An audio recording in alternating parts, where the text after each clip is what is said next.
함께 보셔야 할 말씀은 구약성경 에스겔 41장입니다. 오늘 10월 11일 에스겔 41장을 읽는다는데 41장도 다 읽지 않고요. 1절부터 11절까지 내용만 봉독하겠습니다. 구약성경 에스겔 41장 1절부터 11절까지 말씀, 구약성경 1217쪽 전후를 보시면 되겠습니다. 1절부터 함께 봉독합니다. 그가 나를 데리고 성전에 이르러 그 문벽을 측량하니 이쪽 두께도 6척이요 저쪽 두께도 6척이라. 두께가 그와 같으며 그 문통로의 너비는 10척이요 문통으로 이쪽 벽의 너비는 5척이요 저쪽 벽의 너비는 5척이며 그가 성소를 측량하니 그 길이는 40척이요 그 너비는 20척이며 그가 안으로 들어가서 내전 문통로의 벽을 측량하니 두께는 2척이요 문통로가 6척이요 문통로의 벽의 너비는 각기 7척이며 그가 내전을 측량하니 길이는 20척이요 너비는 20척이라. 그가 내게 이르되 이는 지성소니라 하고 성전의 벽을 측량하니 두께가 6척이며 성전 3병에 골방이 있는데 너비는 각기 4척이며 골방은 3층인데 골방 위에 골방이 있어 모두 30이라. 그 3면 골방이 성전 벽 밖으로 그 벽에 붙어 있는데 성전벽 속을 뚫지는 아니하였으며 이 두루 있는 골방은 그 층이 높아질수록 넓어지므로 성전에 둘린 이 골방이 높아질수록 성전에 가까워졌으나 성전의 넓이는 아래 위가 같으며 골방은 아래층에서 중층으로 위층에 올라가게 되었더라. 내가 보니 성전 3면의 지대 곧 모든 골방 및 지대의 높이는 한 장대 곧 큰 자로 6척인데 성전에 붙어있는 그 골방 바깥 벽 두께는 5척이요 그 외에 빈터가 남았으며 성전 골방 3면에 너비가 20척 되는 뜰이 둘려 있으며 그 골방 문은 다 빈터로 향하였는데 한 문은 북쪽으로 향하였고 한 문은 남쪽으로 향하였으며 그 둘려 있는 빈터의 너비는 5척이더라. 아멘. 감사합니다. 오늘 말씀 여기 보면은 에스겔 41장입니다. 우리가 어제 살펴보았던 에스겔 40장부터 마지막 48절까지는 새 성전과 새 율례에 대한 그 말씀이 되어 있습니다. 이 말씀이 왜 나오는가라고 할 때 앞서서 말씀드린 것처럼 하나님께서 이스라엘 백성들을 심판하시고 끝내는 것이 아니라 하나님께서 약속하신 대로 이스라엘을 회복시키실 것인데 그냥 공허한 외침에 그냥 회복의 약속이 아니라 구체적이고도 확실하게 회복될 것을 아주 자세하게 설명하는 부분인 것입니다. 그래서 이스라엘 백성들에게서 아주 중요한 것 중에 하나가 무엇인가라고 할 때 성전 중심의 신앙인 것입니다. 하나님께서 우리와 함께 하시며 우리의 죄가 사해져서 주님께로 나아갈 수 있는 유일한 방편이 성전에서의 제사 또 성전을 향하여서 절기를 지키는 그런 것들이었기 때문에 성전 그리고 그 성전 신앙이 아주 중요했는데 성전이 무너짐으로 말미암아 낭망하고 또 좌절했을 포로로 끌려가면서도 좌절했을 그들에게 하나님께서 이스라엘을 회복시켜 주신다. 여러 나라에 흩어져서 사는 것이 아니라 이스라엘로 회복시켜 주시겠다. 거기서 그치는 것이 아니라 그 이스라엘의 참된 성전을 마련해 주심으로 말미암아 그들이 온전한 회복을 또 하나님의 백성으로서의 삶을 살아갈 것들을 보여주는 것입니다. 특별히 어제도 살펴봤듯이 이것은 그냥 에스겔 37장에 약속했던 그 내용이 실제적으로 실현되는 것입니다. 에스겔 37장 27절, 28절에 어떤 내용이 있었는지 제가 다시 한번 읽어드리겠습니다. 37장 27절, 28절 보시면 내 처소가 그들 가운데 있을 것이며 나는 그들의 하나님이 되고 그들은 내 백성이 되리라. 내 성소가 영원토록 그들 가운데 있으리니 내가 이스라엘을 거룩하게 하는 여호와인 줄을 열국이 알리라 하셨다라고 이미 37장에서 이스라엘 회복, 이스라엘 백성들의 회복을 말하면서 성전이 부서지고 성전이 멸망했을지라도 그냥 놔두는 것이 아니라 내가 그들 가운데 있다라는 것들을 알게 해주기 위해서 내 초소가 그들 가운데 있을 것이고 내 성소가 영원토록 그들 가운데 있을 것이다. 이미 약속을 하신 것입니다. 그 약속이 실제적으로 이스라엘 백성들이 회복될 때 이스라엘 가운데 건축될 것을 또 확실히 있을 것을 자세하게 알려주시는 약속의 실현의 모습들을 더욱더 구체적으로 알려줌으로 말미암아 소망을 갖고 희망을 갖고 또 하나님만을 의지하고 붙들 수 있도록 하시는 말씀이다. 이렇게 생각하시면 되겠습니다. 그리고 어제 살펴봤던 에스겔 40장에서는 특별히 그 성전 외부의 그 규모가 어떠한 것인지 잘 나왔다고 하면 오늘 41장에서는 성소와 지성소 그 규모와 그리고 어떤 구성물들이 있는지 그리고 문양이 어떠한지 그런 것들 위주로 잘 나와 있습니다. 이것들을 하나하나 구체적으로 재가면서 설명해 드리기에는 시간도 제한되고 그런 의미가 그렇게 중요한 것은 아니고 계속적으로 그것을 상징하고 있는 특별적인 의미를 좀 살펴보는 게 좋겠다라고 생각이 듭니다. 아침 시간에 시간이 짧기 때문에 하나하나 그 내용을 구체적으로 설명하기는 좀 제한이 되고 제가 어제 보내드렸던 카톡의 그 동영상을 통해서 이 성전이 글로서는 도저히 잘 이해가 되지 않습니다. 그런데 많은 학자들이 또 컴퓨터를 잘 하시는 분들이 영상을 잘 만들었으니까 지금 말하고 있는 것들이 대략적으로 이렇게 생겼겠구나 이것을 참고해 주시면 되겠습니다. 그럼 41장에는 어떤 내용이 있는가 아까 말씀드린 것처럼 성전의 가장 중심이라고 할 수 있는 성소와 지성소 그것에 대해서 말하고 있는데 그 내용을 좀 살펴보도록 하겠습니다. 1절에서 보시면 그가 나를 데리고 성전에 이르러 그 문벽을 측량하니 이쪽 두께도 6척이요 저쪽 두께도 6척이라 그 두께가 그와 같으며 되는데 우선 어제도 나와 있는데 오늘도 나와 있는 그 길이를 재는 그런 표현이 있습니다. 척이라는 그런 표현인데 이 척은 성경에서는 많이 등장하지 물론 나오긴 하지만 많이 등장하지 않습니다. 보통 나오는 단위가 뭡니까? 규빗을 많이 쓰는데 여기는 척이 쓰여 있습니다. 왜 그렇게 척이 쓰여 있는가라고 할 때 어제 살펴보는 그 말씀을 통해서 우리는 알 수 있는데 이 성전을 측량하는 데 있어서 그 장대와 자를 갖고 있는 사람이 있었습니다. 놋과 같이 밝은 빛난 사람이 갖고 있었던 장대와 또 3줄이 있었는데 그 장대의 길이를 재보니까 6척이다 라는 그런 표현이 있습니다. 그래서 6척은 어떻게 나왔는가 라고 할 때 40장 5절에도 표현되고 있는데 팔꿈치에서 손가락에 이르고 한 손바닥 넓이가 더한 자로 6척 6배 이렇게 되어 있는 것을 보아서 그러니까 규빗은 팔꿈치부터 손가락까지 중지손가락까지 약 45cm인데 여기에 한 손바닥의 넓이를 더한 약 8cm 정도 더한해서 53cm 정도 되는 그 길이가 척이다. 그것이 한 척이라고 할 수 있는데 6척이나 되는 장대를 갖고 있었다라는 것을 통해서 그 장대를 갖고 계속 재기 때문에 이 척이라는 단어를 계속 사용하고 있다. 이렇게 이해하시면 되겠습니다. 그래서 척이라는 그런 길이를 대략적으로 알아두시기 바라고 그 중요한 건 무엇이냐 여기 벽의 두께 길이 이런 것보다는 성전 안에 성소와 지성소의 크기인 것입니다. 그것이 2절에 이렇게 표현되어 있습니다. 2절 보시면 그 문 통로의 넓이는 10척이요 10척이면 5m 30 정도 되는 그런 길이고요.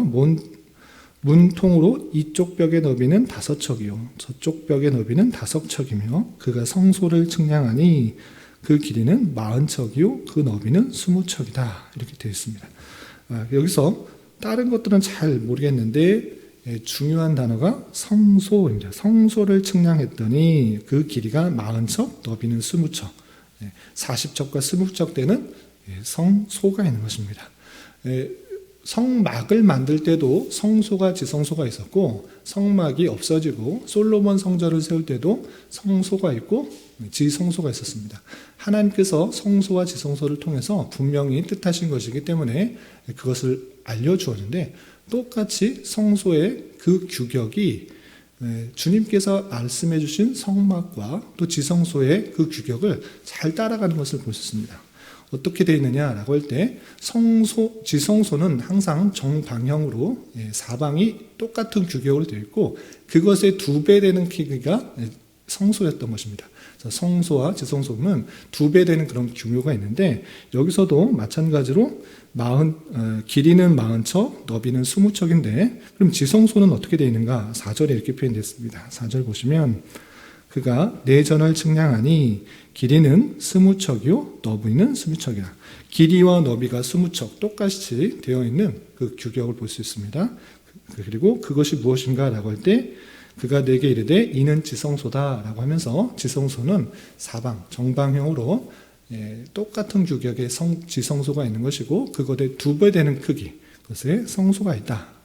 그리고 길이는 40, 또 너비는 20되는 그런 규격의 지성소가 있다는 것입니다. 이것을 솔로몬 성전과 비교하면 거의 비슷합니다. 솔로몬 성전은 어땠는가라고 할 때 성소는 40규빗 그리고 길이가 40규빗, 너비가 20규빗, 또 지성소도 20규빗, 60규빗이었는데 규빗이라는 것이 척으로만 바뀐 것을 보셨습니다. 거의 비슷한데 약간 큰 크기로 되어 있다 이렇게 알아두시면 되고요. 그리고 솔로몬 성전과 조금 다른 것은 무엇이냐면 성전 안으로 들어가고 있는 통로가 아주 길게 되어 있다. 이런 것을 좀 참고해 주시면 되겠습니다. 그리고 성전 안에 그럼 차이가 무엇이냐고 할 때 원래 성소 안에는 어떤 것이 있습니까? 분향단과 진설병상과 또 등대, 촛대가 있습니다. 그런데 이 3가지가 다 있는 것이 아니라 분향단만 있는 것을 볼 수 있습니다. 좀 건너뛰어서 22절 보시면 이렇게 되어 있습니다. 22절 보시면 곧 나무 제단의 높이는 3척이요 길이는 2척이며 그 모퉁이와 옆면이 다 나무로 만들었더라. 그가 내게 이르되 여호와 앞에 상이라 라고 하면서 나무 제단으로 되어 있는 금으로 만들어져 있는 것이 아니고 나무로 되어 있는 제단상을 볼 수 있는데 이것이 안이 아닐까 또 이렇게 생각할 수 있습니다. 근데 정확하게는 알 수 없는데 나무 제단이 있다. 그 성전 안에 나무 제단이 있는 그 모습을 좀 살펴보겠습니다. 이렇게 똑같은 것이 있는 것이 아니라 다르게 되어 있는데 왜 그런가라고 할 때 예수 그리스도께서 성소에 있는 그 모든 것들을 표현하는 것인데 그 모든 것들의 핵심으로서의 제단의 모습이 있는 것은 아닌가 이렇게 성경학자들이 좀 생각하고 있습니다. 그리고 또 비슷한 것 중에 하나는 무엇인가 라고 할 때 18절에 이런 표현이 있습니다. 솔로몬 성전과 좀 비슷한 비슷한 것인데요. 18절 보면 널빤자에는 그룹들과 종려나무를 새겼는데 두 그룹 사이에 종려나무 한 그루가 있으며 각 그룹에 2 얼굴이 있으니 하나는 사람의 얼굴이라 이쪽 종려나무를 향하였고 하나는 어린 사자를 얼굴이라 저쪽 종려나무를 향하였다 그랬습니다. 그러니까 널빤지 그 안에 성소 안에 널빤지로 되어 있는데 거기에 그룹과 종려나무가 있는 것입니다. 근데 그 그룹은 무엇입니까? 천사입니다. 천사의 형상을 표현한 것이고 종려나무는 나무인 것입니다. 그런데 그 그룹이 사람의 얼굴도 있고 또 사자의 얼굴이 있다 그랬습니다. 2 얼굴을 갖고 있는데 한쪽은 사자의 얼굴, 한쪽은 사람의 얼굴. 그 2 얼굴이 서로 다른 종려나무를 보고 있는 그 모습으로 형상화되어 있는 것을 볼 수 있습니다. 이 종려나무와 그룹은 마찬가지로 솔로몬 성전에 똑같이 있었던 그런 모습인데 또 반복되어서 표현된 것을 볼 수 있습니다. 그룹과 종려나무는 무슨 뜻인가 라고 할 때 여러분은 말씀일기 책제도 잘 나온 것처럼 그룹은 하늘의 것을 뜻하는 것이고 종려나무는 땅의 것을 뜻하는 것입니다. 이 둘이 서로 섞인 것은 성결과 승리의 화합을 상징한다 할 수가 있고요. 하나님의 백성의 승리는 성결로서 성립된다라고 이해하시면 될 것입니다. 그리고 그룹이 사람의 얼굴과 사자의 얼굴이 이렇게 동시에 있는데 사람의 얼굴을 있는 것을 통해서 그 천사가 이성과 지혜를 갖고 있으며 또 사자의 얼굴을 통해서 힘과 위엄을 나타내고 있는 그런 그룹, 그런 영적인 존재가 성전 가운데 함께 있다는 것을 또 살펴볼 수가 있는 것입니다. 그리고 아까 지성소의 입구에 있는 나무 제단이라고 할 때 진설병을 두는 상이라고도 할 수 있는데, 이것은 사람이 항상 하나님 앞에서 살아간다는 것을 상징하는 것으로 주님 자신이 우리에게 양식이 되는 그런 모습으로 좀 이해하시면 될 것입니다. 그리고 또 한 가지 특징이 있는데, 성전에서 가장 중요한 것 중에 한 것이 무엇인가? 성막도 마찬가지로 또 성전도 마찬가지로 가장 중요한 것 중에 하나가 무엇이냐면 지성소와 성소와 나누는 휘장이 있다는 것입니다. 지성소는 지극히 거룩한 성소이기 때문에 지성소이고, 성소는 물론 거룩한 곳이긴데 그 성소와 지성소, 하나님의 위엄과 또 영광과 존귀가 들어있는 그곳을 뜻할 때 지성소를 하는데, 그것을 가리는 휘막이 있다는 것입니다. 그런데 여기서 새롭게 보여준 환상 속에서 보이는 에스겔 성전의 모습에서는 휘막이 등장하지 않는다는 것입니다. 휘막이 왜 등장하지 않을까라고 할 때 그 성전에서 뜻하는 것, 하나님께서 우리와 함께 계시다라는 그것을 보여주는 의미에서 성전이 있는데, 그 성전이 예수 그리스도를 말미암아 온전히 이루어졌고, 예수 그리스도께서 십자가에 달려 돌아가심으로 말미암아 그 성전 휘막이 위에서부터 아래로 찢겨지면서 그 가려진 것이 없어졌다는 것입니다. 그래서 이 에스겔 성전, 하나님의 참된 성전으로서의 그 모습 가운데서는 그 지성소로 들어갈 때 휘막이 없는 것으로 우리는 생각해 봐야 될 것입니다. 그래서 이 에스겔 성전에서 주는 중요한 영적 의미가 성전에 휘막이 없다라는 것을 통하여서 이 성전이 예수 그리스도의 몸으로 세우신 교회이며, 또 그곳으로 나아갈 때, 하나님께로 나아갈 때 담대히 나아갈 수 있다라는 것을 우리는 생각해 볼 수 있습니다. 그것이 신약 성경에 잘 표현되는데 히브리서에 특별히 잘 나와 있습니다. 히브리서 9장 7절과 히브리서 10장 19절 20절에 그런 내용들이 나왔는데, 제가 히브리서 10장 19절 20절 말씀을 한번 읽어드리겠습니다. 그러므로 형제들아, 우리가 예수의 피를 힘입어 성소에 들어갈 담력을 얻었나니 그 길은 우리를 위하여 휘장 가운데로 열어놓으신 새로운 살 길이요 휘장은 곧 그의 육체니라 라고 표현하고 있습니다. 구약의 여러 제사제도, 또 성막에 있는 제도, 그리고 휘막의 내용들을 잘 히브리서에서 설명하고 있는데, 휘장이 왜 거쳐졌는가? 휘장은 예수 그리스도의 육체인데 그가 십자가에 달려 돌아가심으로 말미암아 우리가 하나님께로 갈 수 있는 담력을 얻었다, 담대히 나아갈 수 있는 힘을 얻었다라는 것들을 우리는 생각할 수가 있는 것입니다. 특별히 오늘 말씀에 있어서 성전의 다양한 이야기가 나오지만 성소와 지성소에 대한 이야기를 하는데, 그 성소와 지성소를 나누는 휘막에 대한 이야기가 없다라는 것을 통해서 우리가 참된 회복을 얻은, 참된 성전의 회복을 얻은 그 모습 가운데서는 어떤 예수 그리스도의 그런 은혜를 받은 자이기 때문에 주님께 담대히 나아갈 수 있는 그런 은혜를 얻은 자로서 우리는 생각해야 될 것입니다. 그것이 오늘날의 신약 성도가 입은 큰 은혜다, 회복된 그런 성전의 모습들을 가지고 있는 우리의 모습이다라는 것들을 잊지 말아야 될 것입니다. 이런 말씀을 대한 자로서 우리 자신이 누구의 도움을 받지 않고 하나님께 담대히 나아갈 수 있는 은혜를 입은 자로 잘 생각하여서 예수 그리스도의 오직 중보의 힘으로 그렇게 된 은혜를 입은 자임을 알아 하나님께 모든 것을 의뢰하며, 또 하나님께 모든 것을 가지고 나아가며 하나님께서 주시는 은혜가 무엇인지, 또 섭리가 무엇인지를 잘 깨닫고 또 그런 은혜 가운데 힘있게 살아가야 될 것입니다. 이런 은혜를 받은 자로서 오늘 하루 또 남은 한 평생 살아가실 때 오직 주님만을 의지하며 주님께 담대히 나아가는 그런 삶을 살아갈 수 있는 저와 여러분이 되시기를 주님의 이름으로 부탁드립니다. 기도하겠습니다. 하나님 아버지 감사합니다. 오늘 말씀을 통해서 에스겔에게 이상 중에 회복된 성전의 외부와 또 내부의 모습이 어떠한지 좀 살펴보았습니다. 이런 말씀을 대하는 자로서 성전의 참된 의미를 잘 깨달아 예수 그리스도 중심의 신앙생활을 하도록 인도하여 주시며, 오직 유일한 중보자 되신 예수 그리스도로 말미암아 우리가 하나님께 담대히 나아갈 은혜를 얻었다는 것을 분명히 인식하게 하여 주시고, 우리의 모든 상황을 주님께 아뢰며 주님과 인격적인 교제 가운데 힘이 있게 살아갈 수 있는 저희 모두가 되게 인도하여 주시옵소서. 주님, 나라와 민족을 위하여 기도합니다. 이 나라의 유정자들 가운데 주님 함께하여 주시고 지혜와 능력을 더하여 주시사 올바른 통치를 할 수 있도록 인도하여 주시며 모든 백성들이 고요하고 평안한 삶을 살아가며 하나님을 온전히 섬기는데 부족함이 없는 나라 되도록 인도하여 주시옵소서. 주님, 10월은 감사의 달로 보내고 있습니다. 한 해를 되돌아보며 가장 선한 곳으로 역사하신 하나님께 진심으로 감사할 수 있는 한 달 될 수 있도록 인도하여 주시옵소서. 주님, 교회 가운데 육체의 연약함과 질병으로 직장과 사업장의 문제로 가족의 전도와 학업을 위해 주님께 간절히 부르짖며 나아가는 여러 지체들이 있습니다.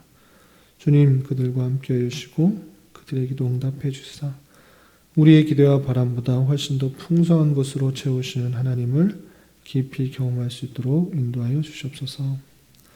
주님, 오늘은 서울 동로에 정기노회가 있습니다. 노회 모든 결정 가운데 주님의 섭리와 은혜가 잘 드러나게 하여 줄 줄 믿고 주님께서 원하시는 교단과 노회와 교회들이 다 될 수 있도록 인도하여 주시옵소서. 이 시간 각자 간절히 간구하는 기도 제목 주님께서 들으시고 가장 선한 것들로 응답하여 주시옵소서. 예수님의 이름으로 기도 올리옵나이다. 아멘.